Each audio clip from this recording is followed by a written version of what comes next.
What's up everyone and welcome back to Reload Reacts. My name's Trey and today we are going to look through r/EntitledParents, the subreddit for those wonderful stories of mums or dads thinking that because they have kids, they are entitled to anything. This first post is by lady_stoneheart. Sister's birthday is ruined by entitled birthday and her daughter. Hello, I'm from India. English isn't my first language, so apologies in advance for any mistakes. Sorry this is going to be long. This incident happened about 8 years ago.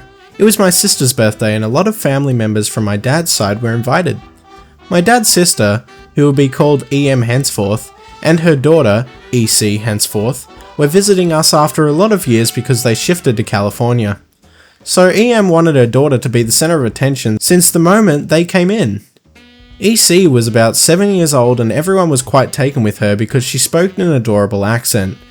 When it was time for cutting the cake, EM wanted EC to cut it even though it was my sister's birthday.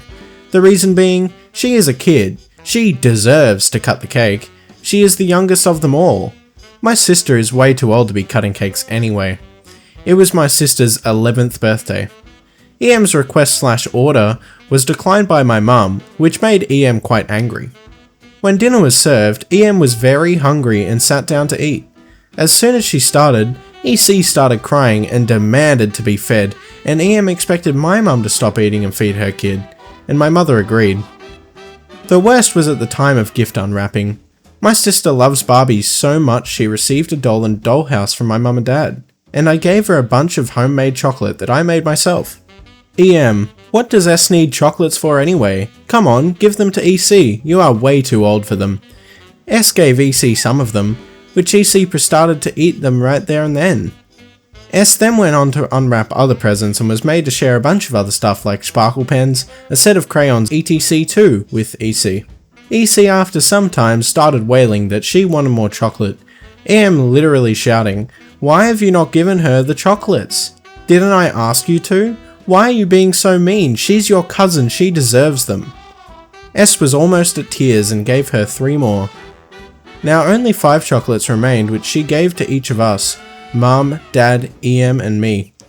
I saved mine to give it to her later. EM noticed it and asked me to give to EC since I obviously wasn't going to eat it. I did not. When S got to unwrapping the dollhouse and the Barbie, EM actually pounced on the doll and started pulling it away from S. Now S started to cry which made EM angry and she screamed at S to shut up and stop being so mean and stingy. EC was from the US and did not have any Indian toys and she needed the doll. My father flat out refused which resulted in more screaming and crying. Then she left in a huff and kicked at the dollhouse, denting it. My sister was very sad and needless to say her birthday was ruined. But that was not the end. About an hour or so later, EM was back, kicking and screaming at our door saying we had poisoned her kid and that she would be suing us. EC's stomach was aching, but instead of calling a doctor, she had drove her to our house. We seated them and called the doctor, during which EM was screaming about how we were jealous of her and would suffer terrible fates. The doctor said the pain was because of overeating. Guess she shouldn't have had 6 of those chocolates. EM then proceeded to blame me and my sister for everything, saying how both of us were spoilt and mean kids. My god. Like, dude, kid's 11, chill. This is a post we've already read before. The next post is by Colleen-T. Update. EM brings along her kid to work unannounced. Okay, so, not sure if I'm allowed to put this post up as the story doesn't involve a parent entitlement, although it is about the entitled mum from my previous post. The reason for the delay in the update is that EM instructed us to mail her the check. Usually for payment, HR will call the part-timers, confirm the amount/check details, and work out the schedule for any upcoming work. From what I heard from HR, she conveniently left out the portion of her kid's expenses which she promised to pay, quoting her, "I expect the check of $120 to be in my mail." Though we were all a little bummed that we were unable to carry out our plan of issuing her with the $20 check, life goes on and we do not intend to engage EM for any work in the future. As with all checks we issue, it will only be to the account payee only. Checks are stamped in big bold letters, non-negotiable AC payee only. This is important because last Thursday, HR received a call from the EM demanding that we reissue another check to her name because she didn't receive the check in her mail. Furthermore, she got requested for someone in the company to personally deliver it to her so it doesn't get lost in the mail again. For such incidents, we'll check the accounts to ensure that the amount is not transferred and call the bank to void the check. However, for EM, we noticed that the amount was successfully transferred on Wednesday. There was another long phone call between HR and EM, and I guess by this time, HR had given up trying to reason with EM and she looked sympathetic when she transferred the call to me, telling me, "She demands to speak with you, I'm sorry. I'm in charge of part-time training and deployment." I sighed and picked up the receiver. "As I was telling HR, I did not receive the check in my mail which you promised to mail out last Friday." "Look, calm down, there is no need to shout. I'm sure we can figure it out. My manager checked with the bank and your check was cleared. The money was transferred into your account." I did not even manage to finish what I wanted to say. "Do not tell me your problem. I just need to know when you will come by my place to give the check to me." "Wait, what?" "HR promised me that you will give the check to me." "Let me check with her about this arrangement." EM started yelling again, but I put her on hold. Maybe some soothing elevator music will calm her down. Checking with HR, she explained the situation to EM, but EM didn't listen. She insists that HR brings down the check because I promised her HR would go. This was entirely false. I did not contact her. Me picking up the call. "Hi, I've checked with HR... So when will you come by?" She stopped yelling. The elevator music seemed to work. "Look, there's nothing we can do. We cannot issue a new check because the old check cleared." EM started yelling again, so I put her on hold again for a bit before speaking with her again. Did this a couple of times to shut her up. "Stop yelling and start listening. I can just hang up on you because you were paid. As far as we know, the company issued a cross-check in your name which was cleared. You should know what a cross-check is, right?" From past conversations with her, she applied for part-time jobs as a bank teller and put me as one of her character references. "Maybe it's the postman who took it or some stranger stole it from my letterbox." Doing a mental facepalm. "Even if they stole it, they cannot bank it in. Look here, we don't have time for this anymore.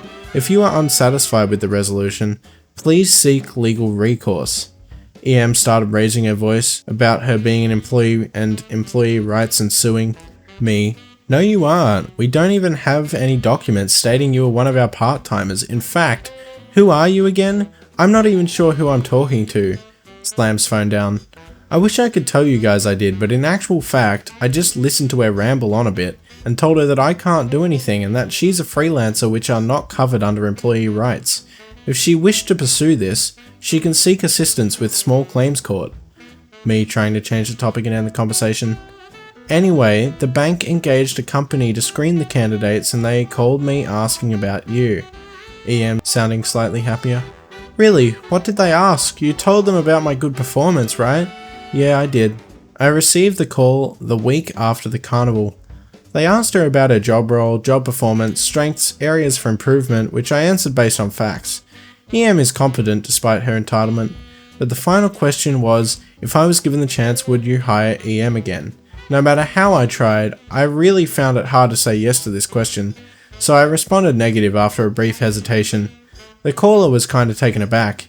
I guess I can understand his confusion as I've answered previous questions positively. When he probed further, I kept it brief and said it was her sense of entitlement. Fair enough. This next post is by Unoriginal Use.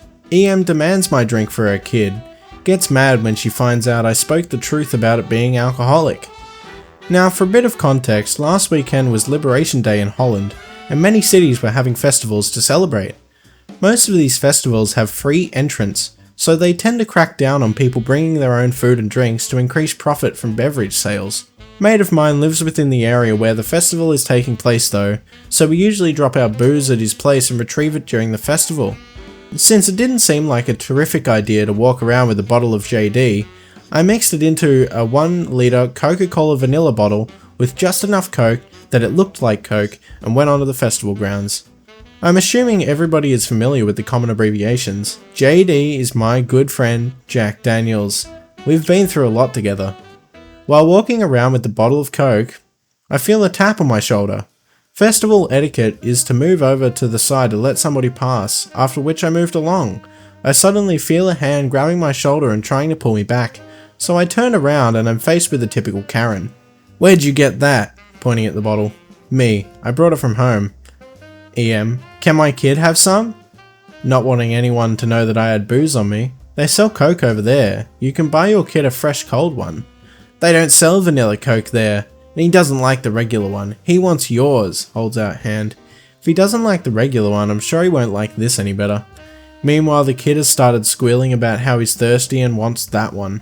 And EM starts giving me a demanding stare. "Okay lady, I'm gonna be honest with you. Half of this bottle is whiskey and I don't think it's a good idea to give the kid whiskey." "You're lying. You just made that up so you wouldn't have to share with my baby. Now give it to me." While I kinda shrug and turn away and attempt to disappear into the crowd, the kid grabs the bottle with both hands, wrenches it from my hand, and makes a run for it, his mum in tow. I follow them and find them just in time to see the kid take a few massive swigs from the bottle, after which he starts violently throwing up almost immediately. Figuring the best move for me would be to not further pursue the now vomit-covered bottle of Jack and Coke, I decide to head over to my mates and mix a new one. In passing, I throw EM a "told you" and make my way into the crowds. Within seconds, EM charges me and starts attempting to take a swing at me. "You poisoned my baby! Security!" We're separated by bystanders and a stall holder gets security, S, which questions both me and EM. EM, "He gave my baby this bottle of poison and told him it was Coke. I want him arrested." "Sir, what's in this bottle?" "A premixed whiskey and Coke. Someone on the generous side with the whiskey." "And why did you give that to a kid?" "I didn't, sir. I was mostly planning on getting smashed myself, to be fair. They thought it was Coke, wouldn't believe me when I told them it was booze, and snatched the bottle from me. What you're seeing here is just the result of a kid taking a drink before I was able to stop him." At this point, a bystander chimes in, confirming that he saw the kid snatch the bottle from my hand, although he hadn't heard the conversation. Security tells the mum to not pull that S again, to take her still crying kid to the first aid post, and instructs me to be more careful with the next batch I'm inevitably about to make. That's wild that the mum just wanted her kid to drink some random person's drink anyway, even if it wasn't filled with alcohol, but sure, I guess, why not? This next post is by Findy Pill. EM tells me I can't use sign language at home because she won't learn it, so I've been told to share this. Not sure if anyone will be interested. This is about my adoptive mother. My adoptive parents are British citizens who moved to my country in the EU. They adopted me actually expecting mental disabilities, but I was just profoundly deaf. You'd think that would be easier. So I grow up, I get enrolled in deaf schools where I learn sign language, but my mother decides it's too hard for her to learn sign language and actually bans me from using it in the house. I had to mime or point at things until I could start writing, upon which I carried around a notebook everywhere. If I did try to sign, I was called disrespectful for not including her in the conversation. In a strange way, this made my written language skills very good, as well as my lip reading skills, which many deaf people have challenges with. It was very difficult and upsetting living with her. My adoptive father was nice, but he just listened to whatever she wanted, so he became a bad parent too. I went to university and limited contacting them. The one time I tried to visit them for the holidays, I returned to a house with a stranger family. My adoptive parents had moved back to Britain without telling me. Who does that? This top comment reads, "The one time I tried to visit them for the holidays, I returned to a house with a stranger family." Why would they even adopt a child in the first place just to treat it this way? Like seriously, how much of an a-hole does someone have to be to act this way towards their child? This next post is by a deleted user. EP thinks they rented the whole park. I'm at a city park with my kids. We've been to a park a bunch. There is this one spot where there is a rocky hill, all tree covered. Nice and shady on a hot day. There is a playground and a pavilion at the top of the hill. We get there and I immediately notice some loud noises and I'm having to step over cables and extension cords. Someone rented the pavilion and set up not one but 3 bounce houses around it. Effin' great. So I have to give the disappointing news to my kids that even though they're surrounded by bounce houses, they cannot play in them since this is a private party, but they are free to go hit the playground. Everyone is cool. I sit on the bench as my kids go to town on the fake pirate ship when I hear, "Hey!" That's when ED doing his best to imitate the situation from Jersey Shore, walks up to me and informs me that the playground is closed for a private party. I look at him and inform him that the public park does not close for private parties, and it sounds like he rented the pavilion nearby, which is fine, but doesn't give him exclusive use of the neighbouring playground. He storms off and returns with a rental agreement and shoves it in my face, telling me to get my effing kids and leave. Right, so rental agreement is very clearly for the pavilion, all for the grand sum of $35 for 4 hours. How could any sensible adult think that $35 granted you exclusive use of a public playground? Moreover, why is it so important for you to have exclusive use of a public playground? I again point to him that he rented the pavilion, not the park, and my kids won't go on his bounce houses, and we won't go into his pavilion, but the playground is fair game for everyone. He begins hurtling threats, and I'm weighing just taking my kids and leaving to avoid this a-hole. Then I decide I need to take a stand on principle, so I tell him to F off and proceed to use my phone to find the phone number for the park office. Our county staffs our parks. During the summer months, they employ park rangers who have peace officer authority. I call the park ranger and tell him that there is trouble up at this shady playground and they need to come right away. Sure enough, as I'm getting off the phone, Dolph returns with 2 of his meathead friends to tell me that they are ejecting me from the park. No, you're not, and if you touch me, I'm calling the cops and pressing charges. No anger, no rage, with this promise of action, however. One of them kind of widens their eyes and steps back, saying to his friend, just leave them alone, man. This guy for some reason does not want the police coming, and it is very obvious. The ringleader won't back down, however, and tries his best to get in my face, scream and yell. He grabs my arm, I remove his hand. All of this just as I see the ranger pull up. Yell for anyone to step back from one another and come over. This smug effer shoves the rental contract into the chest of the ranger, telling him that I'm trespassing, and he rented this space for the day for his kid's party. Now normally I don't like posturing by law enforcement, but here it was really amusing. Ranger, touch me again and I'm arresting you. Reads contract. This is for renting the pavilion. You have use of the pavilion, but the playground is open for public use. Hands it back. Also, your permit doesn't allow you to set up bounce houses. Where did you plug these in? Ranger follows the extension cords and sees that they ran them to the nearby public bathrooms. There was an outdoor outlet. It was locked. This dude cut the lock off so he could plug in his S. Ranger comes back with the broken lock. Did you cut this lock? It was like that when I found it. Really? Because it was intact this morning. So some random person cut this lock and you just happened upon it within the last 2 hours. I guess. Long story short, he let them stay and let them keep the bounce castles because he didn't want to ruin a kid's party. He wrote the guy a citation for the broken lock and the unauthorized power use and banned him from the park for the remainder of the season after the party. Amazingly, this entire event was lost on my children who barely noticed anything was going on, likely because of the compressor noise. The top comment reads, "That park ranger had good sympathy. He did want to ruin the kid's party, but he still punished the guy." W Park Ranger right there. This next post is by Fry NNSK 2001. EM brings her 4 kids to an adult-only wedding. I attended an adult-only wedding for a co-worker a few days ago. The actual ceremony was in a very small church, so it was mostly family and close friends, but the reception was for roughly 250 people. The reception was at a very elegant hotel ballroom, not child-friendly in any way. Crystal stemware, expensive linens on the table, etc. About half an hour into the reception, a commotion started that made everyone stare. EM is arguing with the wedding planner loudly. Me, being the nosy broad that I am, inched closer to hear. Turns out EM brought her 4 young children to the reception, even though the invitations clearly stated adults only. The EM insisted that her kids, I'm guessing at the ages, but the oldest one looked 8ish and the youngest was under a year old, were super well behaved, so it was fine. Now keep in mind this was around 7:30 PM. Wedding planner was having none of it. She insisted that the children were not allowed and had to leave. In a last-ditch effort to get admitted, EM shouted at the bride. The bride went over and listened to her for a moment and then said in a syrupy sweet voice, "Of course you can come in, EM, but your children cannot." She turned on her heel and went back to her new husband.